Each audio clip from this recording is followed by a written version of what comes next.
pues ya estamos aquí de vuelta en el foro para el análisis en perspectiva sobre el tema de la semana, que como ha visto es el tema de la frontera sur. Manuel Ángel, ¿qué tal si empezamos pues por el ABC? Es decir, ¿cuáles son los estados que integran la frontera sur en México y cuáles son los países con los que colindan? Bueno, las entidades federativas limítrofes son Chiapas, Tabasco, Campeche y Quintana Roo, que colindan los tres primeros con territorio guatemalteco, con sus departamentos fronterizos, que son básicamente San Marcos, Huehuetenango y El Petén, y por parte de Quintana Roo la frontera es con Belice. Eso sería, digamos la descripción geográfica de lo que vamos a hablar. Ahora, me imagino, y esa sería la primera pregunta que te hago, Nancy, es que los tipos de dinámicas de relación, de problemáticas, de vinculaciones entre estas cuatro entidades mexicanas y estos dos países y sus diferentes departamentos son distintas. ¿Es así o podemos hacer como un análisis uniformado de toda la frontera sur?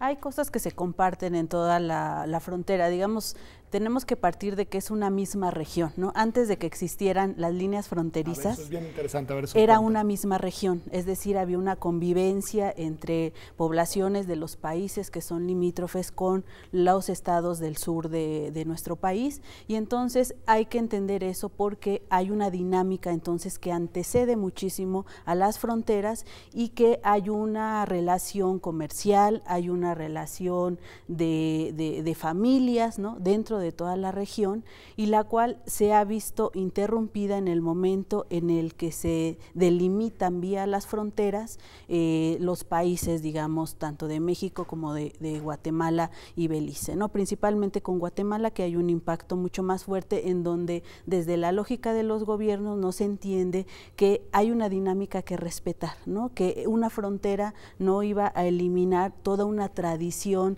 de convivencia, de relación que había en esa zona, ¿no? En algún momento les iba a preguntar, pero ya con esta intervención de Nancy me das la primera oportunidad para hacerlo, particularidades, semejanzas y diferencias con la frontera norte, con la frontera con los Estados Unidos. Me da la impresión de que una primera diferencia sería esta, Manuel Ángel, es decir, que acá en el sur hay una región, digamos, que tiene dinámicas propias que anteceden a la delimitación fronteriza, como quizá no existe igual en el norte. Sí, no es igual, pero definitivamente hay antecedentes históricos que tenemos que considerar en el proceso de conformación de las fronteras.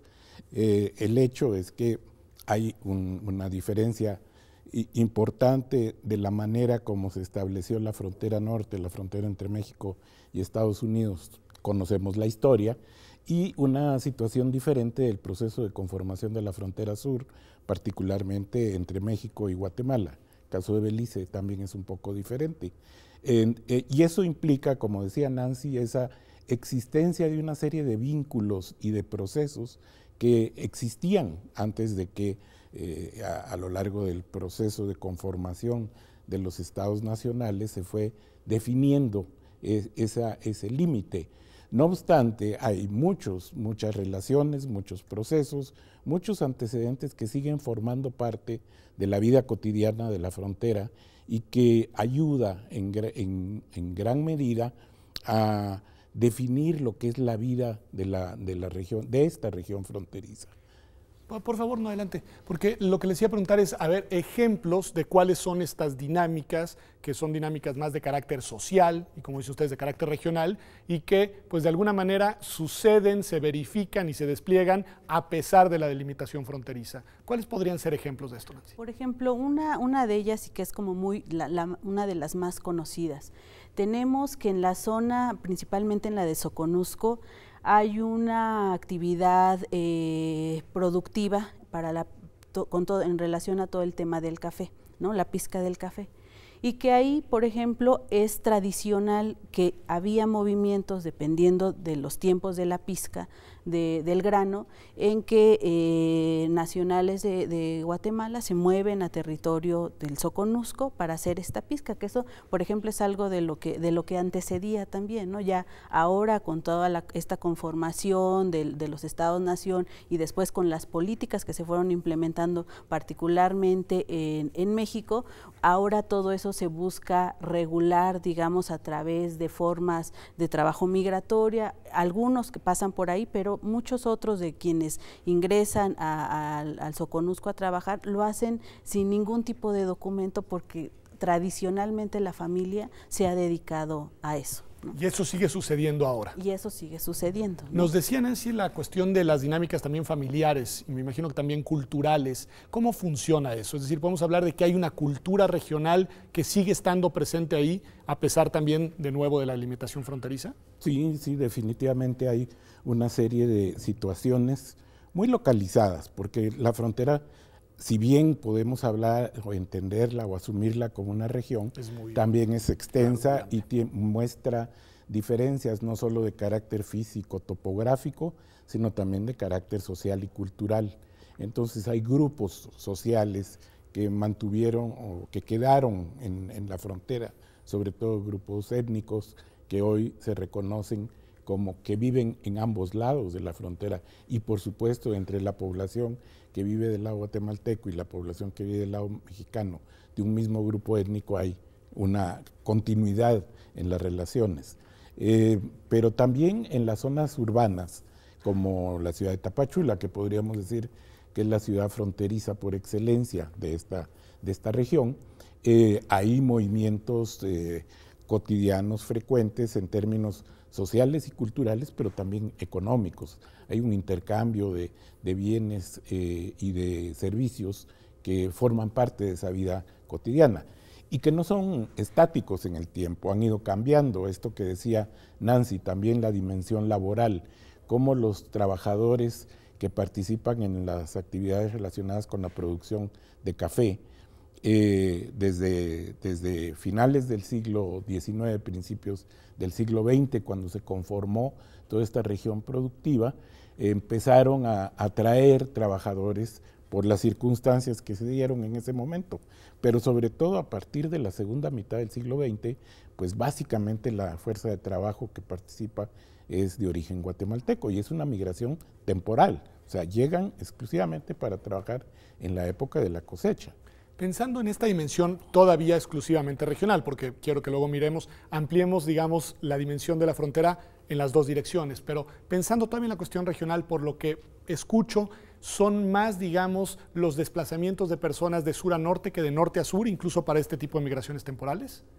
Digamos, hay una lógica en todos los movimientos, ¿no? Que regularmente la atracción se da a los polos donde hay una mayor oportunidad en un primer momento de ingresos, ¿no? Para las familias que se mueven por situaciones económicas, pero que vemos ahora con el paso del tiempo y en un segundo momento ya ahondaremos en esto, también por otras condiciones de violencia sistémicas que se están dando en la región, ¿no? Pero sí es muy natural los movimientos sur-norte, por así decirlos, pero digamos que la movilidad intrarregional es muy latente en esa parte de la región. Ya planteaba Nancy uno de los problemas y hacia allá quería ir, porque me han planteado, digamos, las ventanas de comunicación más constructivas, cuando menos 4 de ellas, la familiar, me dicen, la cultural, los intercambios económicos y los intercambios específicamente laborales. Pero también hay todo un catálogo, desafortunadamente, de problemas. Empecemos por este que ya Nancy avanzaba, el tema de la violencia. ¿Qué está pasando ahí, Manuel Ángel? Bueno, yo pienso que como ocurre en muchas zonas de frontera en el mundo, y eso no debe ser un consuelo, pero digamos, son ámbitos en donde porque ocurren cierto tipo de procesos, se convierten en ámbitos favorables o propicios para la generación de situaciones de violencia como las que nos preocupan. Y estas situaciones de violencia se han acentuado en los últimos años, sobre todo en la medida que se trata de un territorio en donde ocurren ilícitos de diferente tipo, ¿no? Se ha hablado del movimiento de bienes ilícitos como pueden ser las drogas, el contrabando de armas y diferentes tipos de contrabandos. Finalmente se convierten en territorios en que hay luchas de poder por intereses vinculados con este tipo de procesos fuera de la ley. Y eso se convierte entonces en un ámbito de lucha entre grupos organizados y, por qué no decirlo, también de participación de agentes de autoridad que se involucran, se colusionan con los actores de la delincuencia, en fin, por todo eso se convierte en un ámbito propicio. Ahora, hasta ahora la descripción tiene que ver, y me parece muy bien, con los problemas de violencia que son propios de la frontera y que se pueden dar con mayor o menor intensidad en distintas fronteras en el mundo, nos dice Manuel Ángel, me parece, pero me preguntaría y te pregunto, Nancy, si no hay, tú hablabas de violencia sistémica, que me parece que nos obliga a ampliar el mirador y ver un poco más el contexto regional, ¿es así? Claro. Antes de pasar ese punto, me gustaría agregar que debemos tomar en cuenta que, de acuerdo a datos que han sido difundidos, sobre todo por el Sistema de Naciones Unidas, el tema de la migración indocumentada es el segundo negocio más lucrativo después del narcotráfico. Y eso nos habla de la capacidad que ha tenido también el crimen organizado en concordancia con autoridades a los diferentes niveles y poderes de gobierno para, digamos, aprovecharse de la situación de condición de vulnerabilidad, particularmente de la población que quiere cruzar de manera indocumentada hacia los Estados Unidos, ¿no?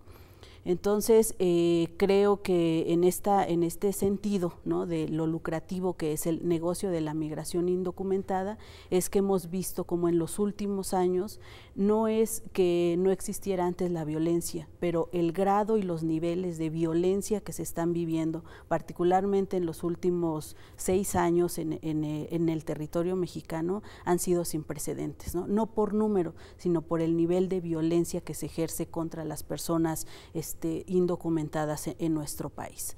Y aquí hablábamos también del tema de las violencias, ¿no? ¿Qué está pasando entonces con todas las causas? Aquí hay un tema de fondo, que el tema de la migración lo hemos analizado desde muchas ópticas y sin duda cruza sustantivamente por un tema de desigualdad social, ¿no? Una desigualdad, un tema relacionado con pobreza que orilla, ¿no?, que orilla y forza a los habitantes de determinado país a moverse, a tratar de buscar oportunidades de desarrollo en otros lugares.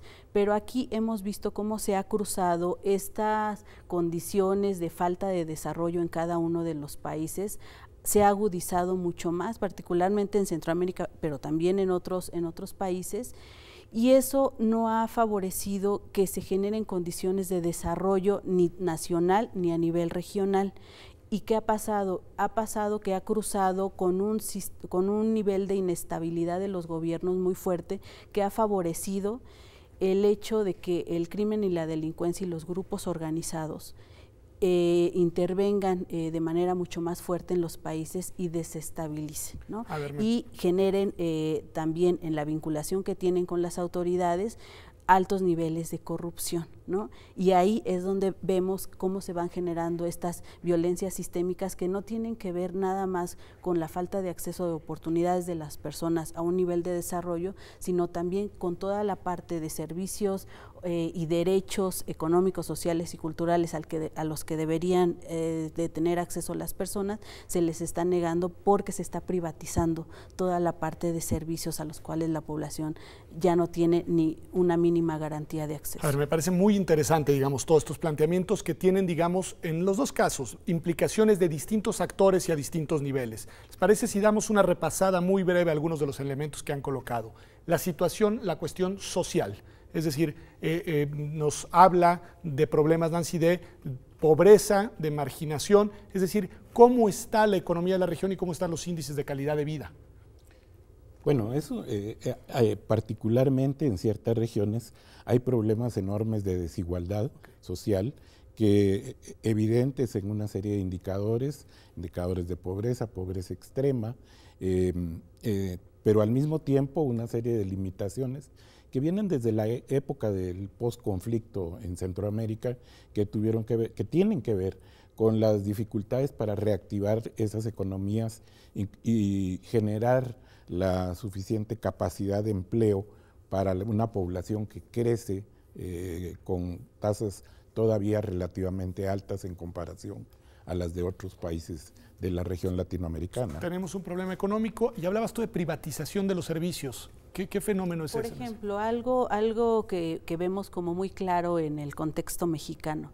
Vemos cada vez cómo se ha deteriorado todo el tema de acceso a servicios de seguridad social, en el cual cada vez vemos mucho más deficiente un sistema de salud público, un sistema, además de que es deficiente, al que no todos pueden tener acceso, ¿no? Porque no tiene una cobertura universal, en el cual vemos que el sistema de educación también orilla a ver, al menos desde la lectura, que es mejor pagar, tienes mucho más beneficios o vas a tener mucho mayor desarrollo si tú pagas una educación privada que si te quedas en la educación pública.